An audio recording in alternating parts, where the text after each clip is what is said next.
Attention, citizens. It's time for Super Pulp Science. This is Super Pulp Science, where we talk about how genre gets made. With me today is a very special guest, a longtime alumni, many years distant from the podcast, but he has returned from the graphic novel grave. Lyndon, Radchenka, how are you doing? I'm good, or as producer Dan likes to call me, the letterer. The letterer, our regular Yeah. letterer, but you are so Yeah. much more. Also on the podcast, my long-time suffering co-host, Justin Curry, also known as Chasing Artwork Online. How are you, Justin? I'm doing well. Thanks for having me. Are you Almost enjoying? couldn't stop you. Are you enjoying the post Dragon Nanny glow now that the books have mostly been sent out? Yeah, it's not. I'm not quite there yet. 99% of things have been sent off, but I still am finishing up 3 commissions, and I have to print the toy box artwork and send those off as well. So I'm like, I can see the finish line is just over there, but I can't celebrate just yet. So wait, so when close. you say the toy box art, are you doing like separate art for? You're talking about the prototypes, right? Yeah, the prototypes come in a custom box with a little booklet That's cool. unique just to the toy. Yeah, so I have the booklet all put together, and I was just actually today looking at some nice blank boxes that'll be easy to glue and put together a box. So it'll come with a cool box that I'm hoping people won't want to throw away. That's super cool. Yeah, and it's just, again, it comes to that prototyping thing. So these will be, in a way, an experiment that is on display. So that'll be a kind of a fun part of it too. It'll be interesting to look back a year or two from now as to what elements ended up on that box art that stayed. And also form and function have a lot to do with box design. So once we settle in on, like, say, a die cut printed box, that might change a lot of those decisions too.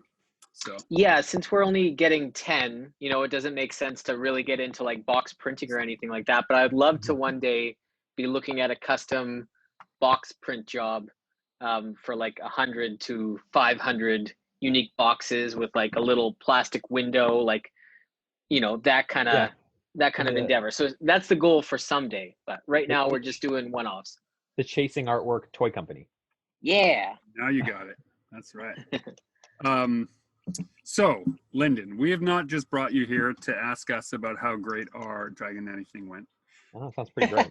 We have brought you here so that we can cross-examine you on all the things that you've been doing in the 2 years since you were last on the podcast. Now, the dear listener, we'll put links in the show notes of this one to the episodes that Lyndon appeared on previously. But as a brief catch-up, he works as a writer and a letterer in comics, and his last book featured on our podcast was called Infinite Universe, which was illustrated by Stephen Kaul.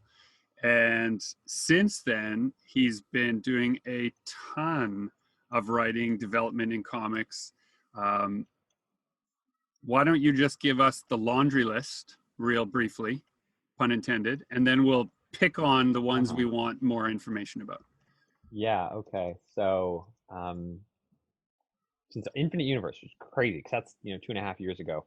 I want to say, like, the last time I and my creative partner in Infinite Universe, Stephen Kaul, were on the show was back when you were still doing double-digit episode numbers. First off, probably early 30s, somewhere in there in terms of episode numbers. But so 2 years since then, it's a weird question because it's how creative projects interact with your everyday life. It's hard. You don't notice the time as it goes by. So since then, I've released a book called What Will Not Last with Mythos and Ink Publishing. They're a local small press here, and you should go check out their website. They might even actually be open to submissions right now if anyone's listening and is looking to submit. But they took on What Will Not Last, and they're they're going to be taking on Infinite Universe from the sounds of it also, and publishing that in 2021. So And that came out. Sorry. I was just going to say, in the interest of full disclosure, the dear listener should know that I did a short story in What Will Not Last as well.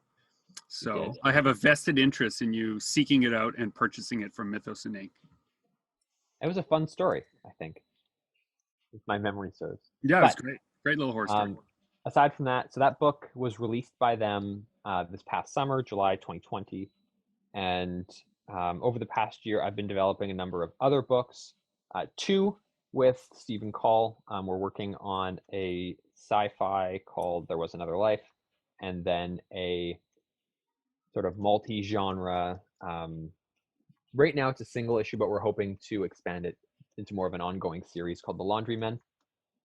And a third book I've been working on is with Christopher Smith, who is also in What Will Not Last. We're doing a book called The Eye in the Mist. And a fourth book I'm working on, it's called Hero Man. I'm doing with Zach Schuster. You can actually see the first couple pages of that book in What Will Not Last, because we took that idea and decided we liked it enough that we wanted to run and make a full book into it. So those are the 4 graphic novel projects I've got going on. Since the last time we talked on the show, I've really gotten into more lettering projects. I started trying to write a novel draft, which is its own ongoing separate sort of battle, but it's been 2 years of huge creative growth, and I couldn't imagine wanting to do anything else. You mean like the thing that you went to school for and got your degree for recently? Right. Yeah. Which is exactly what I'm talking about. Law. So on top of all of those things, you also finished law school.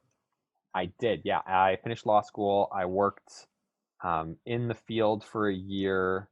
My contract with them ended in the summer of 2020. And instead of seeking out a new law job, I've been doing creative stuff instead in the meantime. And then lucky for you, they closed the whole world. Yeah, it's actually, I like to joke that there's never been a more socially acceptable time to not have a quote unquote real job. Yeah, it's perfect. It's perfect timing for that. So, Justin, what I want to know is which of these projects should we cross-examine him on first? Superhero parodies, Monsters in the Mist, Laundrymen, or There Was Another Life, which is like a sci-fi thing. Well, what about, because it's been so long since you've been on the podcast, can we get a post-mortem on Infinite Universe? Oh, great point. It's almost like we should revisit our previous talking point. Because I think the first time you were on the podcast, you were talking about finishing it. You guys weren't quite done. And then the second time you were on was right around FanQuest. I actually just listened to this episode recently. And you had, was it? I think it was Infinite Universe's that was our launch day. Yeah. Yeah. So let's do a post-mortem. How'd things go? So I'm only going to speak for myself here. I just got a message from Mr. Stephen Kaul saying he is going to try and join us in a few minutes. So I will let him extrapolate on anything that I say. But it's been good. It's weird to think that was 2 years ago, because I think we've probably only been able to take that book, or we were only able to take that book to maybe half a dozen shows before the world closed down. This was supposed to be like our first big year of doing cons, 2020. We had trips booked out to, Calgary, to Toronto to Fan Expo. We were going to hit all the big shows. Obviously, there was supposed to be our first new Winnipeg convention this year. That didn't happen. There's nothing quite like your first book in terms of really opening the door to opportunities for you. So when you look at when I look back at that first book, just no matter what I think of the content, and I loved making the book at the time, and I think that I've really grown as an artist since then. It really is on the job training. And we've if we're looking at financial stuff, we've more than made our print cost back on it at this point. And now we're in kind of if we could sell the book at shows, we would be in the money-making zone of the book. But under normal circumstances, you'd be in the place where you'd be now selling the book at shows, and the book would be paying for your visiting of those shows while you also promote your other new projects at the same time. So you get that stacking start to occur in your finances, which is a very nice feeling. I want, for the dear listener, Could you give them the tale of the tape? How many pages was Infinite Universe? Roughly how long did it take you to produce it? And how many copies did you print? Yeah. So the book is 64 pages. We printed 750 copies. It took us, I think, from conception of the idea to the actual day we got the books, about a full calendar year. So in the world of comic making, but also both of us having kind of full-time jobs, that's pretty quick. So I would never, I have friends that are making comics and it takes them longer, and it's fine. That's how it works. But I think if we really like boiled down kind of the concentrated work time out of that, it was about 6 months of real work. You know what the difference is between you and me?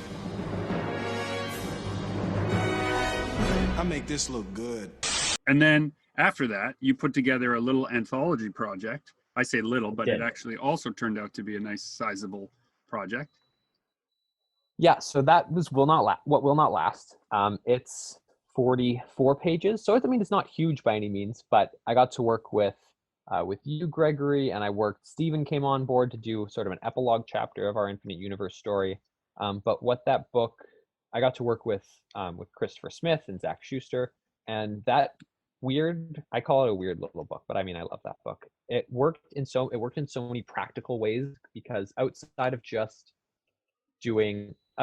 having like a second book, from a creator standpoint, it let me work with 3 other artists that I'd never worked with, which really, if you're going to work with another artist on a project, it's better to start with something small, because if you commit to a big project and you hate working with each other, then that project is not worthless, but it makes it a lot tougher to do. So I tried to orchestrate it so that, a 6 or 8 page project you do with someone else, you can really get a feel of if you're on the same page and you enjoy working with one another. And then if you like working with each other, you can go and do something bigger, which is what I ended up doing with all of the artists on that book, except for you, hopefully, yet. But the other side of that was, as a letterer, it worked, and a writer, it worked as a really good portfolio piece, in that it was different genres with 4 different styles of writing and 4 different lettering styles. And so it really kind of checked a bunch of professional boxes off, as well as having different forms of creative expression. One thing I'd be curious to know, from your perspective, as a person who hadn't worked with lots of different artists before that project, how did you as a writer change or approach the scripting process, or have to adapt how you work to those different weirdos? I know how I forced you to adapt to me, but I'd be curious to know who else had different things that they needed from you. Yes. So just for the listener following along, your and I's short, The Light Under the Door, we did mostly Marvel method, which I had a basic premise, and you and I met up and we did some story beats, and then you ran off with those ideas and came back to me with a handful of pages, and I got to write over top of them after. And I think I was texting you pretty regularly while I was doing that too, and got to the point where your response was, "You're the writer, you decide." So that's, one end of the spectrum, and then the other end of the spectrum is the full script, which is what Stephen and I had done for Infinite Universe to start with, and Christopher Smith and I also did fairly closely for our short called The Watcher. Zach and I were somewhere in the middle, in that both Zach and I really love like old-timey comics. That was kind of the aesthetic of the Hero Man comic that we were doing. And so because Zach actually works at a comic book store and has a lot more experience, or has read a lot more of those types of comics than I have, so he often came back with changes, but improvements on a lot of the ideas that I originally had. And so all comics, as you both know, are a collaboration, but there's different levels of bounce back or bouncing back and forth. So I mean, I'm sure if like, tell me about how Dragon Nanny worked, and I'll try and compare it to that in terms. I know, Justin, you just kind of took the art and ran with it, didn't you? Yeah, that was a little different this time around because usually when we're working on a book together, we're in the same room. Mm-hmm. And Dragon Nanny really kicked into gear as soon as COVID became a thing. Mm-hmm. So I basically shut myself away for a couple months and would periodically send Gregory work. Yeah. And then it wasn't until the project was like 90% done that his workload started up. I kind of took the heavy lifting on that project, and it was just a function of we couldn't work together because we couldn't be in the same room, and the relationship was just a little different this time around. I think an important I think an important thing for a comic historian to know too, or anybody listening who is familiar with the foibles of how Marvel style works, Mm-hmm. we tend to do, up until now, Justin and I tended to work Marvel style, also Marvel method, where I would give loose plot ideas, he would rough out the page, then we'd discuss what goes where, and because we were in the same room, all that stuff that normally is specific things in a script, we'd hash out together, and he'd often just say, oh, this, that, the other thing. He'd move the images around, and bam, we'd be on it. This time around, we worked kind of like Jack Kirby and Stan Lee, where in this case, Justin was the Jack Kirby who went away, did most of the work of getting the beats of what happens where the exciting parts, where the heart is. And I came in at the end. And one thing we did differently than Stan and Jack is we credited it appropriately when the book was finished. I was going to say. Yeah. You're not going to retcon and take all the credit for it in 10 years or anything? Right. So we did it like the opposite. We did the workflow like Stan and Jack, but we credited it like it should have been credited from the beginning. Yeah. So I think it's sort of similar. Because when you and I did our short, and we weren't in the same room by any means, so it was very similar where you gave me the pages and then I had to figure out how to write them. I think Stephen is waiting to join this call now. He most certainly is. So without further ado, I will admit him into the waiting room, from purgatory. From the waiting room. What's so funny, Edwards? Your boy Captain America over here. The best of the best of the best, sir. With honors. He's just really excited, and he has no clue why we're here. Hello, Stephen. Hello. Welcome to the call. Welcome to Super Pulp Science. Oh, is that where I am? We were just saying we haven't been here in 2.5 years. It's been a bit. Absolutely. Yeah. They were just, they asked for a post-mortem of how we felt about Infinite Universe. A post-mortem? Yeah. Like we did the launch, the last time we were on, we did the launch at FanQuest. Mm-hmm. And now it's been 2 years and we took it to some shows and it's led to some other stuff. And they want to know what thoughts we had post Infinite Universe and where we are now. I would say coming from an artist perspective, I had a lot further to go after Infinite Universe. I was very proud of that book visually, and I think it does look really good. But I didn't think, once I was there, I had this thought where I'm like, oh, I don't know if I could learn more. I should just keep making stuff that looks like this. And I just got better and better, in my own opinion. You're at a whole other level now. Yeah. And then as far as the actual book itself, like, I mean, I don't know if this podcast knows. I know you guys obviously know. I took a bit of a break from comics after Infinite Universe, and let's tell the story. Let's tell the story of how Steve quit comics. Because of Lyndon. Yeah, how I drove Steven out of comics. Drove me out of comics. No, I after Infinite Universe, it's definitely a lesson I learned about setting. I called it then synthetic deadlines for yourself, giving yourself a reason to be at a certain stage in your career at a certain time, and like living by that just spins you out of control. I had my lady who I live with, who one day, if COVID permits, I'll be married to. She was in nursing school, and I was like, I knew where she'd be at career-wise when she got out, and I had this need to match her and like be right there with her when she got out. And at that, it was an impossibility, but somehow I convinced myself I could do it. And then when I didn't do it, I was like, well, this isn't for me. I'm out. I need a real job. Mhm. And I quit my job at my day job, which is at Memory Express. I stopped doing comics. I got a full-time job doing software sales, and I slowly stepped down into a depression.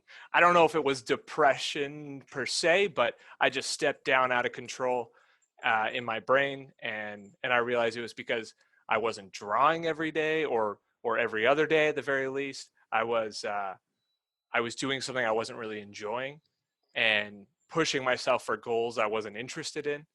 And then everything kind of clicked back into place. I got my old job back. I went back to comics, and been grinding away at stuff ever since. So You're skimming over a lot of details. But I am, but that's the crux. that was Yeah. the answer to the question, I guess. Yeah. But Yeah. I want to fill in some holes though also. Yeah.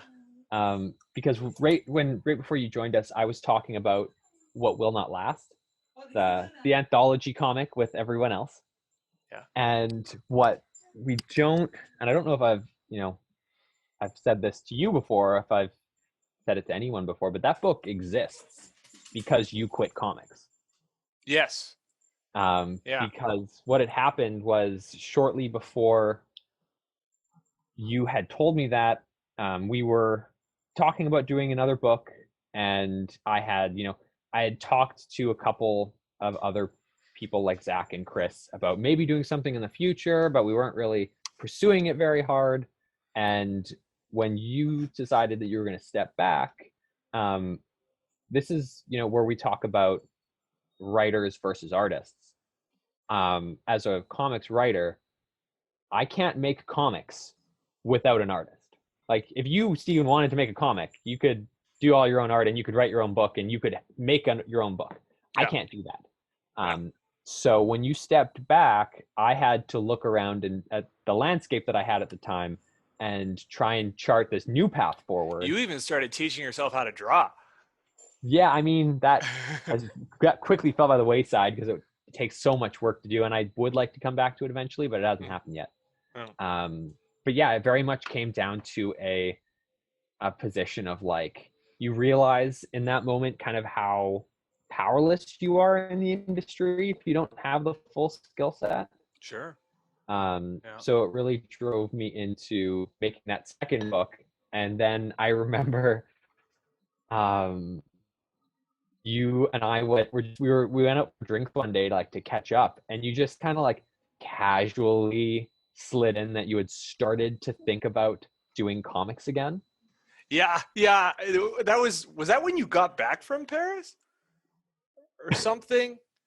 I don't know. No. I mean, maybe it was in that range. It might have been right around that time or right before that. Yes. Mm-hmm. But I was just like itching because I remember doing the 4 pages for What Will Not Last. That in that time, like I was 6 months at that other job. In that time, that was like the best I felt like challenge-wise, career-wise, or whatever. Like doing making those 4 pages. Then I did that entire time learning a new job with, albeit interesting people, but still like. You were like, I was like, oh, I'll do 4 pages. I'll do it. And then I started drawing. I'm like, oh yeah, okay, I'll do this. And then those 4 pages look better than like any page in the original book. And original book, yeah, like better. And yeah, I don't know. Just that was what that started me thinking of like coming to that conversation where I casually slipped that in there. Yeah. So yeah, to answer your question, Gregory, about the postmortem of Infinite Universe and how What Will Not Last occurred, it almost all happens on a linear timeline, and that's why you need to finish and make a first book. What I find, there's a couple of things I want to point out. Number one, this moment where Lyndon's like, okay, I don't have an artist, fine, I'll just draw myself. Oh shit, that's really hard. But like, live been in your brain for that moment. Yeah. But also, one thing that I really want to point out here, because we've talked about it a lot on the podcast tangentially, but I don't know if specifically. that what you went through, Stephen, is something that a lot of people who are creative and find joy and inspiration in just making things go through, which is the idea that in order to be of use to the people around them, the time they put into things should make money. As opposed to what I think you discovered by your example, the time you put into things helped make Stephen. And it's Stephen who your wife is going to get married to, not your wallet. And I think she'd rather have a full Stephen than a full wallet. As she told me hundreds of times during this period, like it's like I knew that she was like super supportive, thought I was amazing what I did, loved that I did it, and loved that like I did a day job that made me happy while I was doing this thing. But I was so stuck in this idea of these deadlines I'd given myself, so stuck in this like goal for myself that even that almost didn't feel enough to keep me on track. And then like but then at the end you realize it's like I don't know how to explain it, but at the end you just realize like she was right the whole time. And that happiness matters. Yeah, and that happiness matters. Like how happy she saw me when I would draw or just come home from my job at Memory Express, just grinding away with those guys at work too, and then the change it was to the other job, the change I was starting to become just like this, like grinding for no reason, for really like unachievable goals. Like it was a new sales team, they kept changing the goals and like just losing my mind, and just the difference in person that I was in those two stages of my life. I'll tell you something right now. I know air, and that wasn't air. It's like something that's wearing air, like a suit, an Ager suit. So tell us about Laundrymen and how you came to work on it together, how that idea came out. I don't know too much about its genesis. Whose idea was it? Where did it start? Whose idea is it now? Tell us. It was my idea. It was my, okay. Yeah. I think Lyndon said this before. A lot of our ideas come from a conversation that we have. We've both talked about this before, and it's one of us. And like it has been like in this case, it was me going to have this idea, and then we just start fleshing it out like crazy. So the idea was I wanted to do like Men in Black, but not a big organization. I wanted it to look like a big organization. The idea that the black suits that show up at supernatural crime scenes look like this big organization, but it's these two guys who work out of their apartment, and they just hoodwink the government into contracting them all these jobs. So they just always look like it's this big group because they always look, everybody looks the same in a black suit. And I did that? No. Wilstead, we had this other idea a while back that a lot of cues that are taken in Laundrymen come from this idea from Wilstead, but that was different. That was local cops, right? That wasn't. Yeah, that was a mix of local cops and it was very much a small town vibe. Right. This was more, you came with this idea of like the Men in Black, and like they were almost like Ghostbusters, but they also had a touch of the like the Jules Pulp Fiction-y scenes where they're the two guys with the car and the guns in the trunk.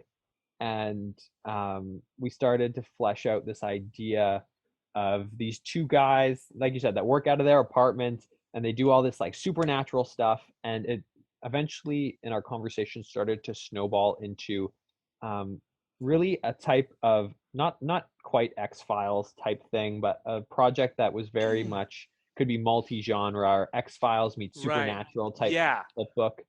Like it didn't, they could, we designed something that gave us free will on like the creatures or the offensive that they would come up against. Like, it could be secret organizations. It could be werewolves. It could be aliens, ghosts. Yeah. We wanted that freedom, and kind of realized like there are tons of shows out there, but it's all about the characters who do.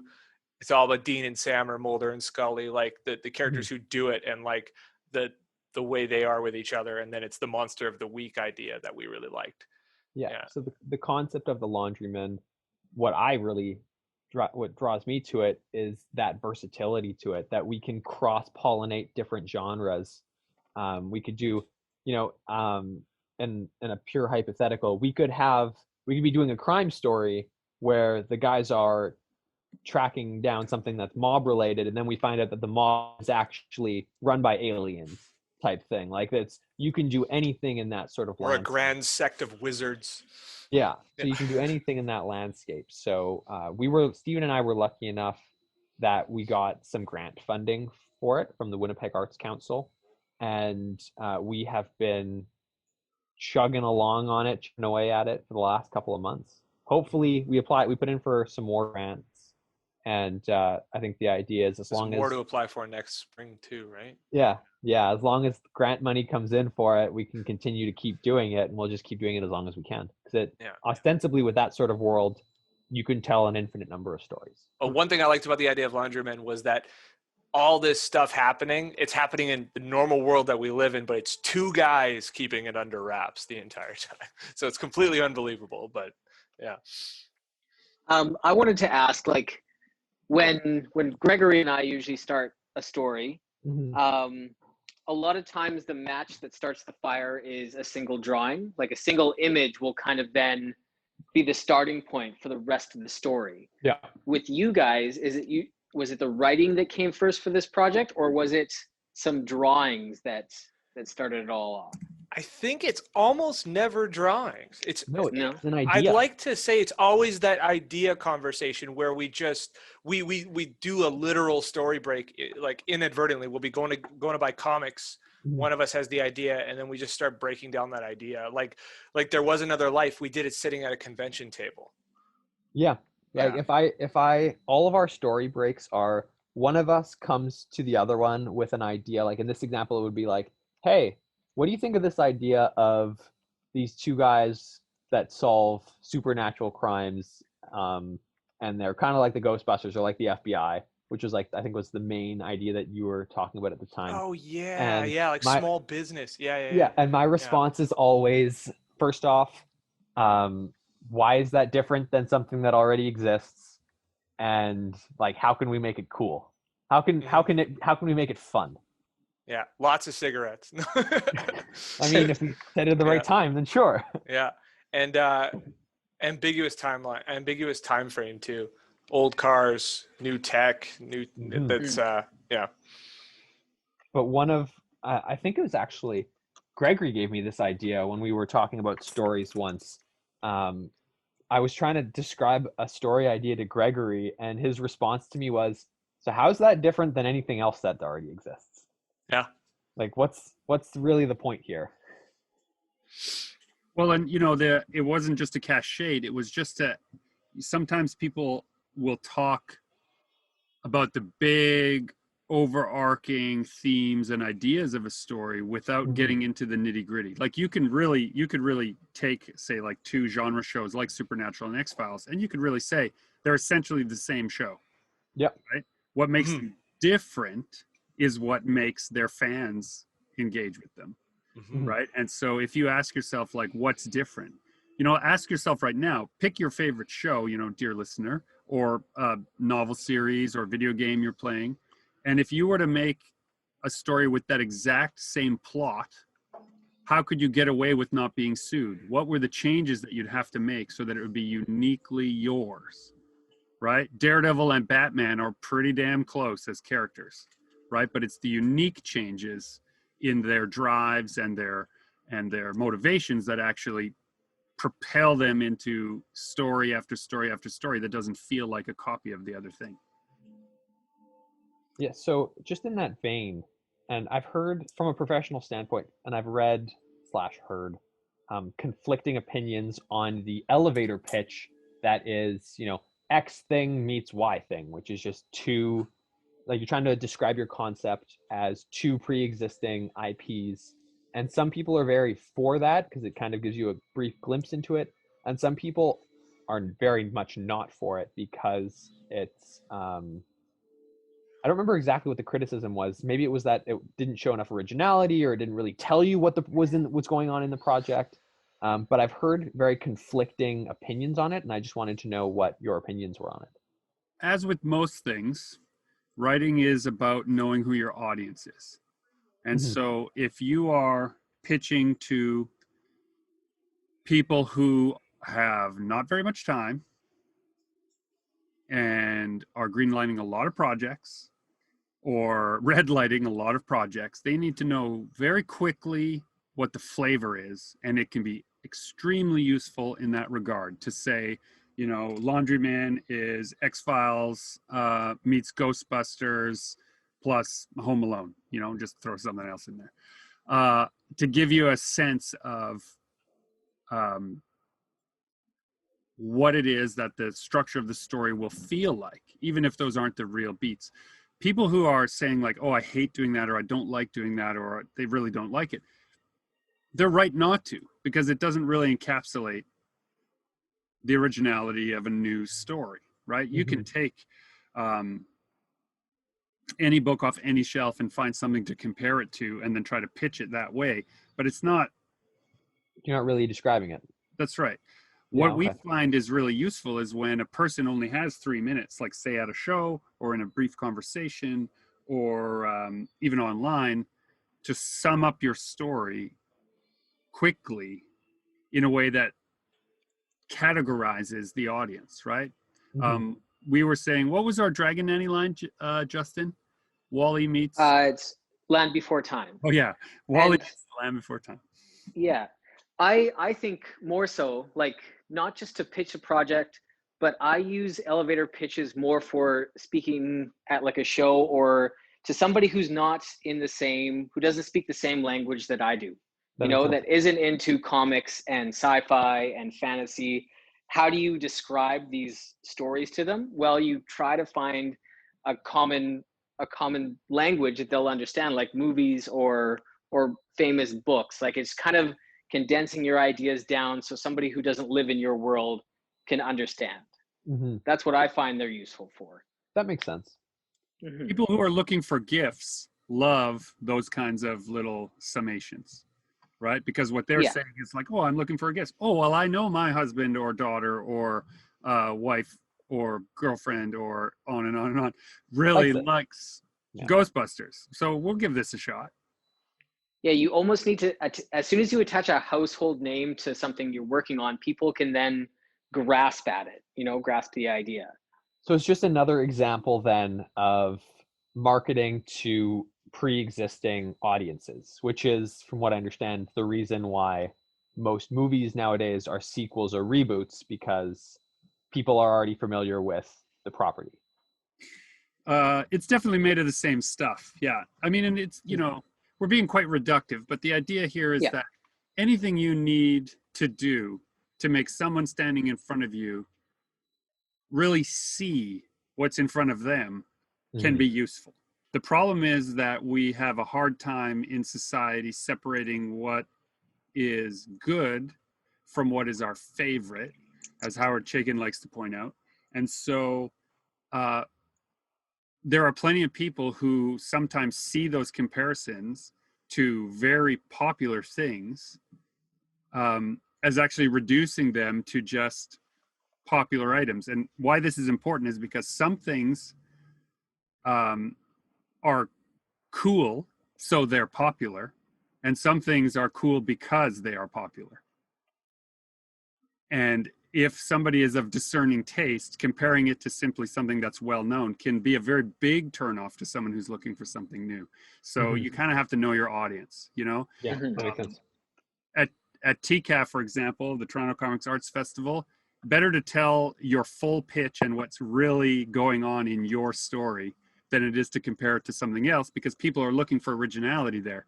At a busy New York Comic Con where the you know crowd is a surging river, you only have a moment. So that makes I was sense. thinking more the grandmas in the bookstores that want to know what this graphic novel is about because their niece might like it, you know, or their granddaughter.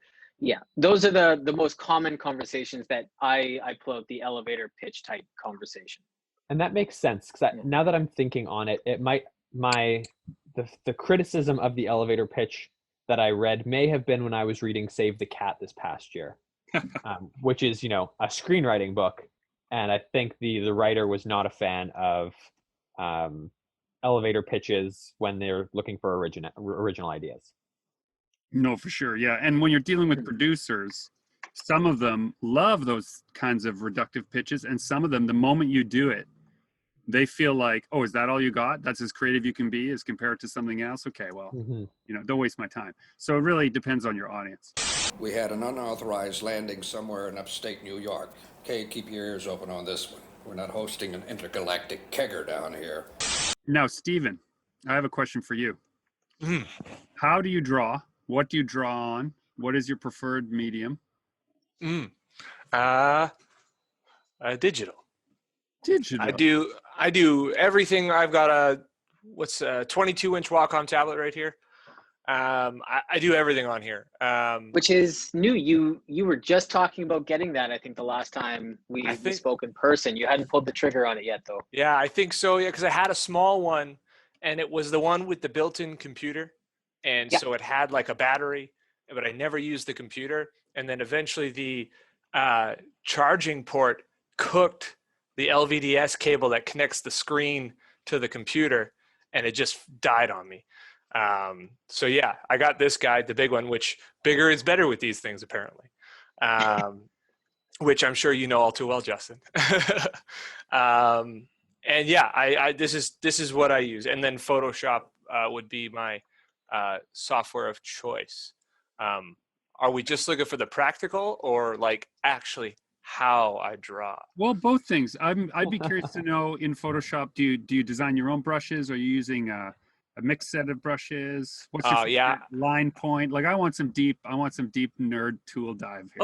Okay. I use so in Photoshop, I don't make my own brushes. I have a couple that I've like attempted to make, and through a comedy of errors have made like a pretty good texture brush or something like that.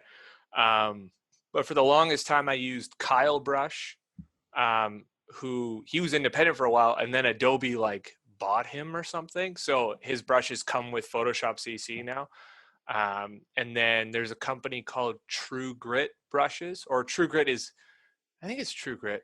Yeah, True Grit brushes, and they make like vintage looking brushes, like rusty nibs and dead paint brushes and amazing stuff.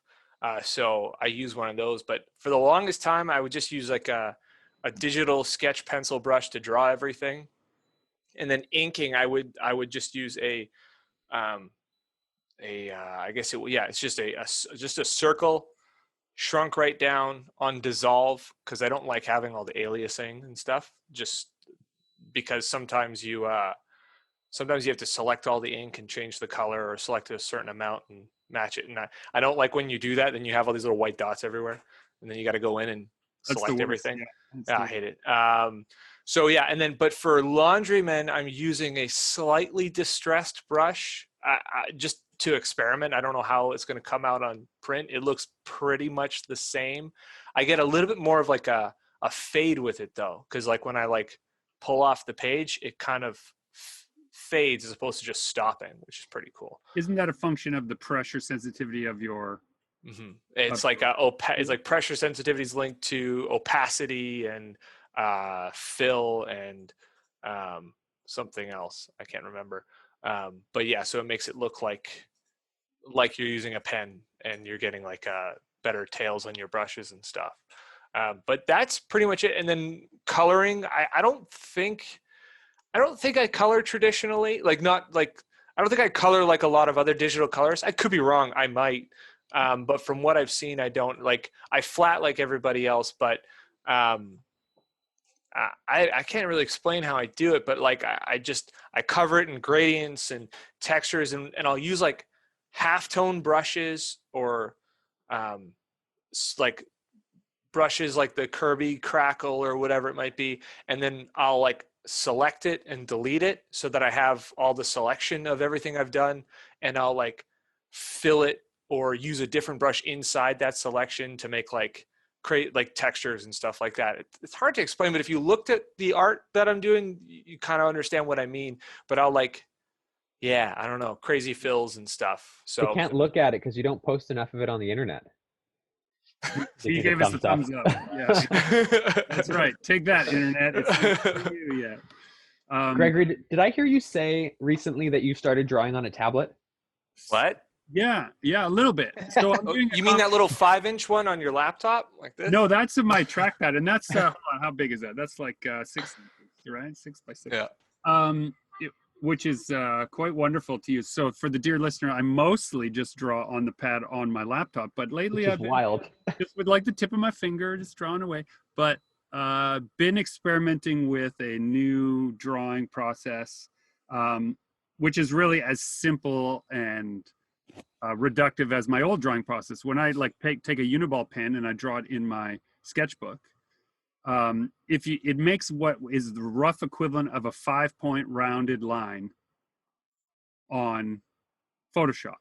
So then what I started doing was figuring out, could I draw some things in my sketchbook and then finish that drawing and it feel the same with a tablet by just using a 5-point rounded line, like no flourishes, no fancy brushes, nothing, just the barest, simplest.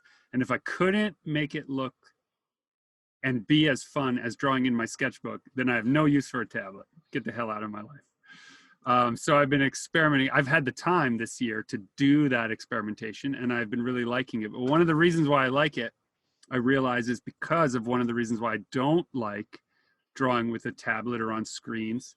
Has nothing to do with the texture, like it fine, has nothing to do with the smoothness. I like all that. That's a lot of people's criticisms. It has everything to do with this burden of choice that I find heaped upon me when I pick up the pen and I have to figure out what line am I going to use. I hate that. It's just, it's literally an infinite choice. And so what I told myself I would do is I'd learn by switching mediums, but not process for the first little while, and just get really used to, can I draw well with a very simple set of rules? I use 3 gray gradients and only 3 in these illustrations. I use 1 line weight, regardless of whether it's foreground, midground, or background, which is a little bit of a Jeff Darrow thing. Although no one can ever be as good as he is at doing that same thing. But then I just use a gradient, or rather an opacity setting, to change the foreground, midground, and backgrounds to be a bolder line. So if it's only 80% there, it reads a little bit like gray, and so it pushes things into the background, and a solid black line pulls things right into the foreground. And just playing with it that way for the last, 6-7 months. And I've been pretty happy with some of the results. I don't know if you've been checking my Instagram, a lot of those black and white drawings, that's how I'm doing all that. Oh, nice. Yeah, I find you said burden of choice. I agree. Like it's kind of nuts, especially when, like I said, that Adobe purchased, I don't know if it was his company or they hired him, that Kyle Webster is his name. And all of a sudden, all these amazing brushes you used to like pick and choose and pay for are completely free or included with your Photoshop subscription. And so now like there's just so many brushes to choose. So when I'm doing like a book, I have like my main inking brush, my main pencil brush, and then like 3 texture brushes. And then I don't vary from that because I know as long as I'm using those, the pages are going to be a certain level of consistent throughout. I have a technical question for you Photoshop fellows. I don't play around with too many Photoshop brushes, but every so often I'll find one that I really love, and then I'll lose it, and I won't be able to find it again in that huge swath of aforementioned Photoshop brushes. How do I keep my favorite brushes somewhere to find? So if you have to remember to do this, and I've been in this boat a lot, and I have completely forgotten to do this. But if you find a brush you like to use, I have, when you open up like on the brush, I click the main click, and the brush panel pops up. I have a folder that's just called Steve, and whatever I'm using at the time, I drag it into that folder. So brushes that I like are in a separate folder, and it's like creating a brush swatch. No, just literally making a full, like it's like having a little cup on my desk for the brushes I like to use. And yeah, I just drag it in there and it stays there. And maybe there's like 7 brushes in there for ones that I know I use. But I have done that, Justin, where you spend a good part of an hour scrolling and clicking every brush, and you may have gone past it, but it never looked exactly the same as it did before. And yeah, that's terrible. I think an important thing for the dear listener to know as to why we're so obsessive with this is that you want to think about drawing as a language.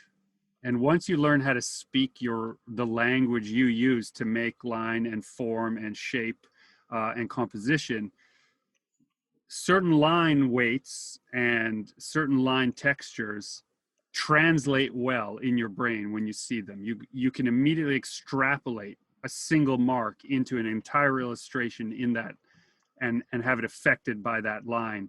And so when you find what works and what can speak your visual language, it can be really hard to break the habit of it, which has been my problem, is that, you know, whatever, 18 books later, and I'm only now starting to use a tablet, right? You are afraid that the magic of how you work will disappear the moment you change it. There's almost a superstition in that if I change how I work now, then I won't be able to do any work that's as good as the last work I did. Oh, listen, monkey boy. Compared to you humans, I'm on the top rung of the evolutionary ladder. So can it, all right? Well, something, I'll butcher this, but something that got me was, it was a video or whatever. Someone was describing style. It's like, well, what's my style? How do I develop a style? And style is what they were saying is style is what comes out after you make the same mistakes over and over and over and over again. I think Gregory said that. Oh, it was you. Okay. Yeah. See, it was that good. It's become an ominous, legendary thing in my head. There you go. I'm sure I heard it somewhere. It must be a transmission. But yeah, it's just a mistake that you make all the time. So as you switch mediums, as long as you keep that in your head and just keep pushing in whatever medium you're doing, you're going to land back on that style or an evolved version of that style. It's just a matter of learning what you're using, I think. I do have a question for the three of you. Keying in on something that Gregory said, is it a genuine worry for you superstitious lot that your future work might not ever be as good as your past work? Mm-mm. Yes. Yeah. It's not actually rational, but it's definitely lingers. But once you've done a few projects, you realize, nope, you're always getting better. Yeah. Well, and then we're in very different stages, though. Like I want me Justin's versus answer still. Go also. For it. So Greg and I were actually talking about this in the car the other day, and I agree with Gregory. Like, as long as you're drawing, you're getting better and whatnot. But to compare it to something like a professional sport, when somebody's like about to be in like a boxing fight or do their stint at the Olympics, they train to a point where they're peaking. They're at like their physical peak, which you can't maintain for forever. It's only, you're kind of with that for a couple weeks. And if you keep pushing yourself, you'll eventually start to get overtired, and it's bad to overtrain. So I kind of noticed, I was listening and learning about that. And then I kind of noticed it during Dragon Nanny when I was in like near the end of the book.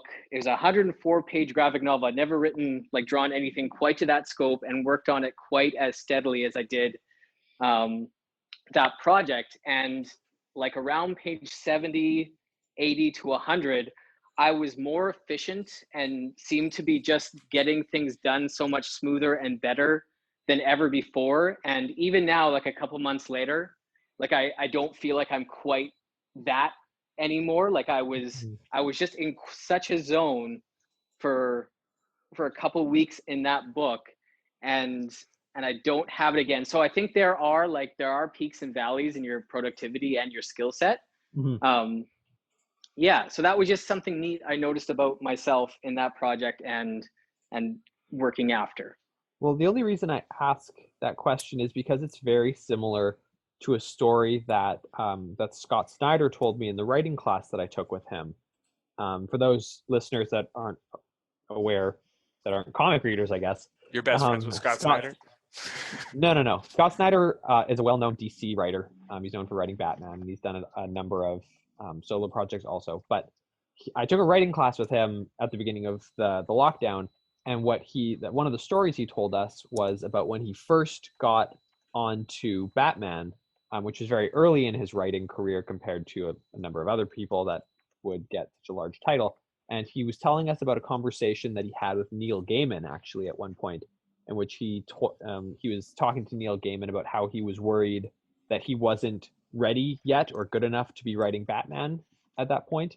And Neil Gaiman not laughed at him, but almost calmed him by saying that you're worried about not being good enough right now, and someday you're going to look back and worry that you're not as good as you used to be.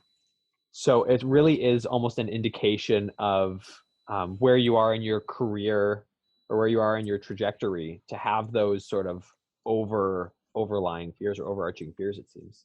Well, and I'll add another wrinkle. I change styles fairly often. Like I go through periods where I'll do lots of, like Underworld, for example, tons of straight up photo collages are the illustrative elements of Underworld.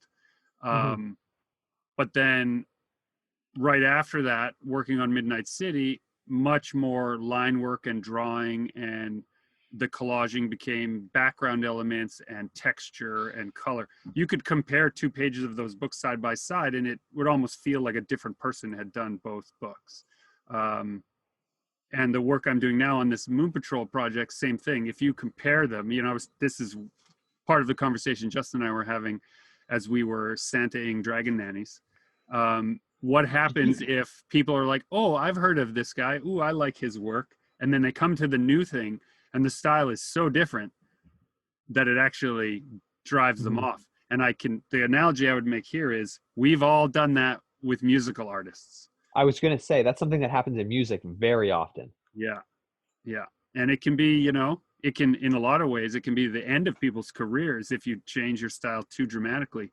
And there's another thing I heard Jim Rugg say, he was either on a podcast or on their own video stream, Comics Kayfabe, but in comics, in art in general, commercial art, you get paid to repeat yourself. And so if you change your style too often, you're trying to convince people that they should take a chance on it. That can be, it can be nerve-wracking, but it's also part of what we were talking about at the beginning, Steve, where like I just don't feel like myself if I'm not totally blowing up my own process and starting at the beginning again every couple of years. For sure. Like to compound on all that, like with Lyndon's question as well, I'm at very much more of an early Act 1 stage of my career. So like I don't have 18 books under my belt to look back and go, am I better or worse than I am now? So I don't know, maybe that's a benefit of being early. I think I can only get better. But who knows, I might have that going forward. But at the same time, I definitely question myself every now and again where I'll go from, because we've got one book, an epilogue, and several pitches under our belt, at least under my belt as far as work I've done. And like sometimes like one pitch is going to be a lot darker, like way more ink than another one. And then with Laundrymen, like it's almost like if it's dark, it's super inked. And then if it's bright out, it's very like super lit with lighter line work and stuff. And I find myself wondering, like, am I falling off and on a style, like what's better and what's not? And really it's just, I'm getting the page done and it's just what's coming out is what's working. We'll circle back on you after the 300th issue of Laundrymen. We can call up Todd McFarlane and tell him we're coming after him at that point. And we'll see how you feel, if you think that you have regressed or if you're still getting better. Yeah, I'm pretty sure Todd's gotten better at inking over 300 issues. So, well, if you're going to compare someone who's doing 300 issues of their own book, you can only look at Eric Larson, unfortunately, not Todd McFarlane. Yeah, it's true. Right? just I don't mean to like stake out my loyalties so obviously there, but whatever you think about Savage Dragon, the one thing that you can't deny about it is that it's the complete work of a single person. And so like it or lump it, it's them. It's They like own it. literally the life's work, right? Yeah. You could say that about the lettering on Spawn. That's right. That's true. Same letterer for every Same single guy, issue. every single issue. Yeah. I don't know if you knew that, Justin. The letterer from Spawn. No. They're at like issue 310 or something right now. And it's been the same letterer for every single issue. Weren't we joking a while back that you Steady would work. send your lettering profile to Todd McFarlane? For the one job You get a position he job. had, Yeah. Yeah. Can you put me on the list for when he retires? Yeah. Well, what was funny about that is that Todd McFarlane, whatever his company is called, they accept portfolio submissions, but only by physical mail. So you actually have to mail in your portfolio. And I was joking about doing it. And your response was, what, you're going to apply to the one lettering position that they have by the one guy who's done it for over 30 years? Yeah. Okay, you're frightening your partner. I haven't been training a partner, I've been training a replacement. Well, let me ask you, Lyndon, you've lettered a lot of projects in the last little while. I have. How do you approach varying that style? And maybe just for the sake of the dear listener who doesn't quite understand what we mean by lettering, lay out what your job feels like and what it is, how you do it. Like, imagine the person listening doesn't know what a letterer does. Yeah, so a letterer is the person who does the typesetting in all the comics that you read. So a writer is the person who writes the script. And the funny thing about being a writer is your audience as a writer is your artist, and that's it. But the letterer takes the script and the completed artwork from the artist, and they typeset that script over top of the art. So you're creating word balloons with the text. You're manipulating the text so that it emphasizes and bolds what it's supposed to. Sound effects often are done by a letterer, though not exclusively. It's very common for artists to do their own sound effects also. So my job as a letterer, the letterer, as Dan likes to say, is There's 4 ers, right? Yeah, there's multiple ers. Like starting a car. Yeah. A really bad old car, like my car. But so your job is to bring out the story in the art. I don't know if that's the best way to say it. It's to most clearly display the intention of what the writer has written over top of that art. A lot of people often say that a good letterer, in my head now, a good letterer right that time. is invisible. And I don't know if that's necessarily true, but it is true that as a letterer, you want your work to be in sync with the art style that you're lettering over top of. So I know there's a number of letterers out there that I'm not going to call them flashy, but I look at their work when they post just like a word balloon or something, a sound effect that they've been working on, and I go, oh, that looks super cool, and it's super difficult to make, and I probably couldn't make that yet if I tried to. And then I take some sort of comfort when I realize that that sort of style, something that's so extravagant or something that's too extravagant, doesn't have a lot of widespread use. Like it's something that has to be very specifically made. That provokes a question. Do you have a question? I have a question. That provokes a question. What's your question? So when I'm drawing something different, and Gregory talked about this as well, like style changing from idea to idea. You're talking about making the lettering fit the art it's over top of. Yeah. Do you find you have to tweak, not just for the art it's over top of, but for the actual tone of the story itself, like writing art? Do you find you're trying to find a new type of lettering or a way to tweak the lettering from book to book where you're just like this is the style that it's going to be for this book? Absolutely. So actually one of the first thing I do when I start on a new lettering project is I just spend an hour looking at fonts, because you have to take the art and you take whatever the first word balloon is going to be on that first page, and you have to look at it and go, I have to pick a font that I'm now going to use for the foreseeable future on this book, and it needs to look like it belongs with this art. And so I spend a lot of time going through my ever-growing collection of fonts that I've purchased and downloaded, and then looking online at ones that I haven't purchased yet to see if they fit better. And actually, one of the nicest compliments I've gotten, because I've done a number of portfolio reviews now for lettering, is I often have been told that the fonts that I'm selecting or the line weights that I'm selecting really work with the art underneath it. So in that sense, it feels like the lettering should be invisible, but really it's not. It's a little more nuanced than that. Maybe the way to think about it, I mean, now I am not that musically inclined, but my wife was teaching my kids how to jam on keyboards with her on guitar while they were singing, and she was explaining to them about finding the same key. And I think in this case, it's the same kind of thing. Your lettering, you're looking for the key that the art is in, and matching that key so that it doesn't create this discord between reading that pulls you out of the reading experience. You don't want to notice the lettering too closely, but you also don't want to forget the style of the art. You know, it shouldn't. Yeah, like John Carpenter was quoted as saying soundtrack music in his movies, he thinks of it like wallpaper. It's there, but you're not paying attention to it. Yeah, that's exactly what it is. So like, for example, if I say I had lettered Dragon Nanny, if I had taken that book and I had tried to apply some sort of like gothic or like typewriter style font into the word balloons, it would jump off the page as being amateur and looking awful.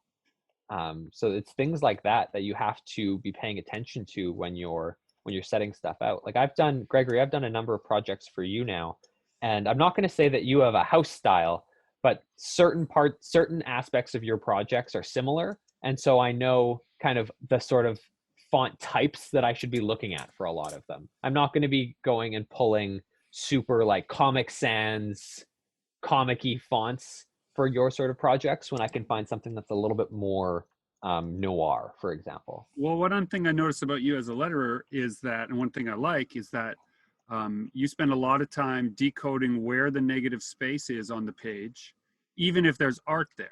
What is unessential to the flow of the reading, and try to put the bubble in those places. But you also, like if I use a specific example, you did the lettering on Sketches from the Front Lines, the book we did for the Ontario Medical Association about frontline COVID workers. And I used a different art style there than I'm doing in Eye Collector, which is a very deep, dark, dreamlike madness fog. Because Sketches was such a fun and happy book to do in the first place. Well, it was a necessary story to tell.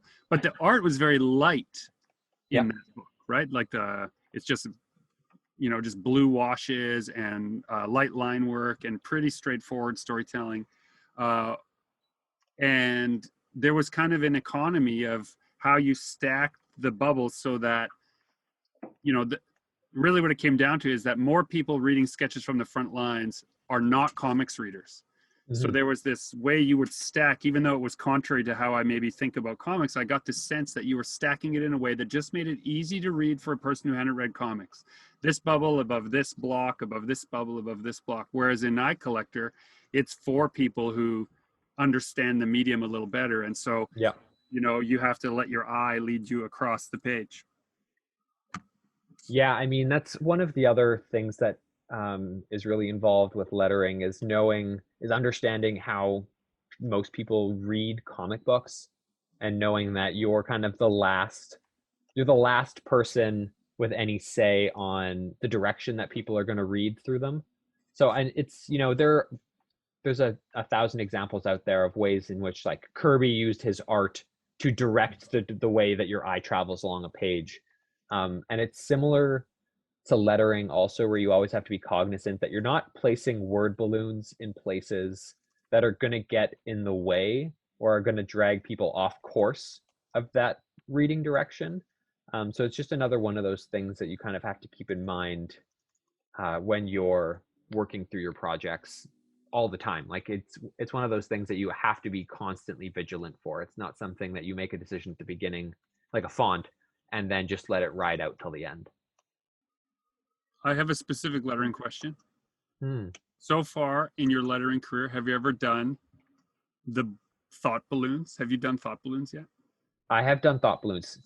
But I haven't had a chance to try out the new way of making thought balloons that I've learned. So in traditional lettering, thought balloons, we're gonna get into Adobe Illustrator stuff as opposed to the Photoshop stuff. Traditional thought balloons I know that one. just use the pucker and bloat effect to create the cloud-like That's my new look. band name. Okay. Yeah, Justin knows exactly what I'm talking about. I do. But what's really annoying that I've been guilty of in the past, and I know is something that the real professionals like Nate Picos of Blambot and like the Comic Craft guys, the career letterers say that amateur letterers shouldn't do, is if you have a page that has different thought balloons, that you just copy that same thought balloon and enlarge and change the size, because it changes the proportion of we'll say the fluffy parts of the balloon. So a smaller balloon is going to look like it's a bunch of tiny little clouds, and the bigger balloons will have, the much larger. The small ones look like things. angry mouths, like teeth almost, if they get exactly.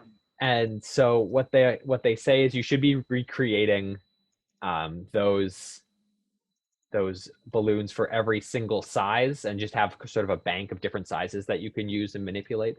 But one of the techniques that I've seen online that I haven't had a chance to do yet, and I'm not going to get into it because I'll just skim over it, is you're going to take just different sized circles and merge them into one shape, and that creates much more of a genuine cloud-like look.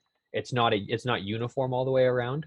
So I have done that in terms of thought balloons. But the weird thing about modern comics is people have gotten away from thought balloons, and now we get more of monologue captions.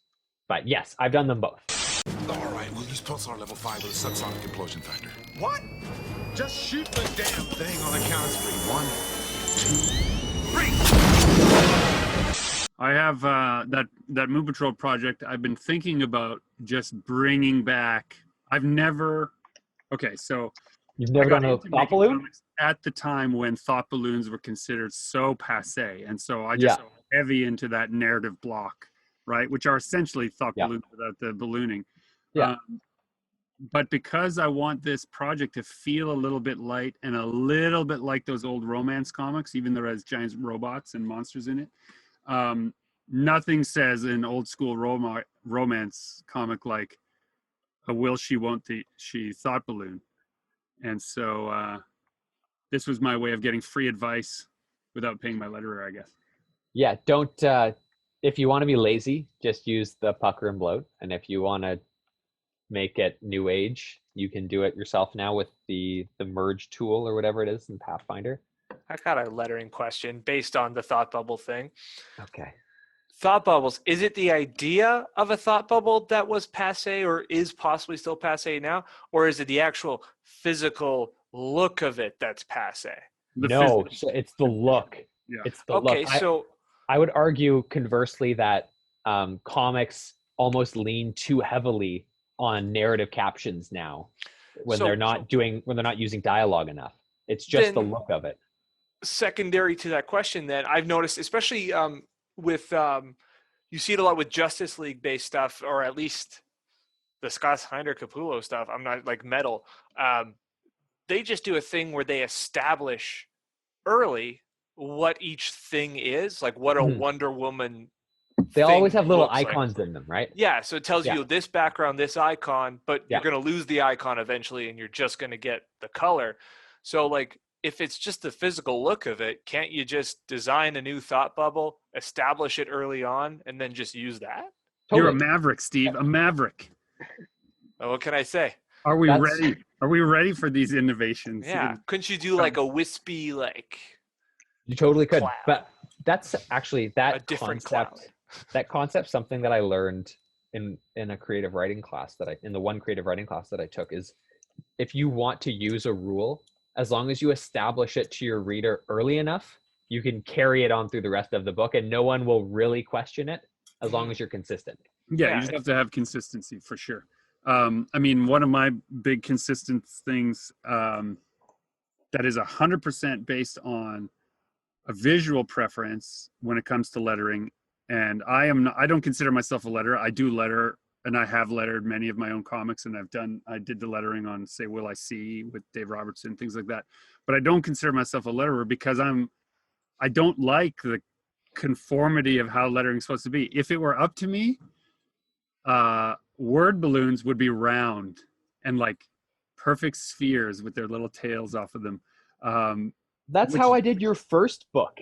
I know. Those 3-page preview. You handed me pages and they said perfectly round circles. That's that right. I had to fit words into. And in order to like train Lyndon, or maybe to punish him, I made the balloons and said, this is where the lettering is going to fit. Because anything other than that would change the visual language of the story to my eye.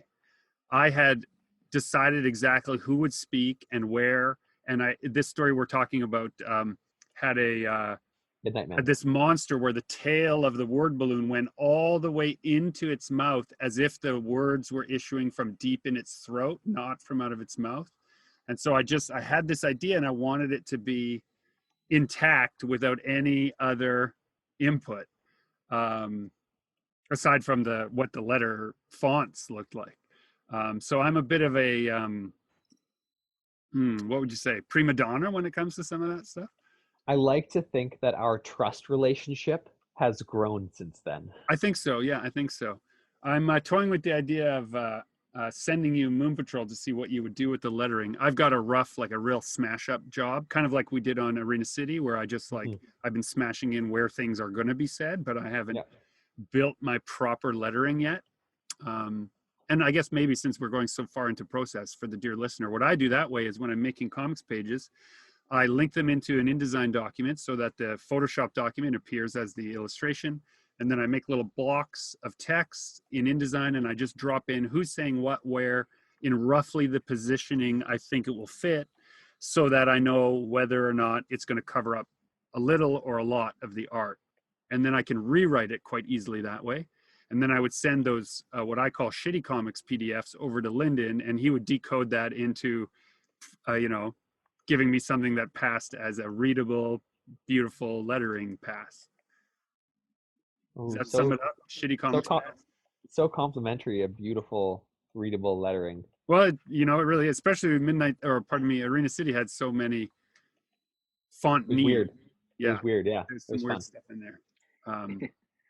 So, well, gentlemen, I have greatly enjoyed this conversation, but alas, our time has elapsed. So we're going to have to bring you on to talk more about process on a future episode of Super Pulp Science. And hopefully it will not take 2 years before you guys come back together. Although who knows if even the world will still be here 2 years from now. You never know. It's true. We'll all just be digital entities living in the system. I'll just be on my backup drive, hoping desperately someone will plug me into something so that I can live it. Lost in the mess that is your file sorting system. I'll also be on Google Drive just for safety. So yeah, 2 spots. Also, I just noticed. You got Dragon Annie in your background. It's right there. Yeah. Dragon Annie in my place background. Place of honor on your shelf. Look at that. Yeah. It's on display. Didn't even realize it. Well, gentlemen, this has been Super Pulp Science. This is Gregory Kamichak, encouraging all of you to join the fight and make comics.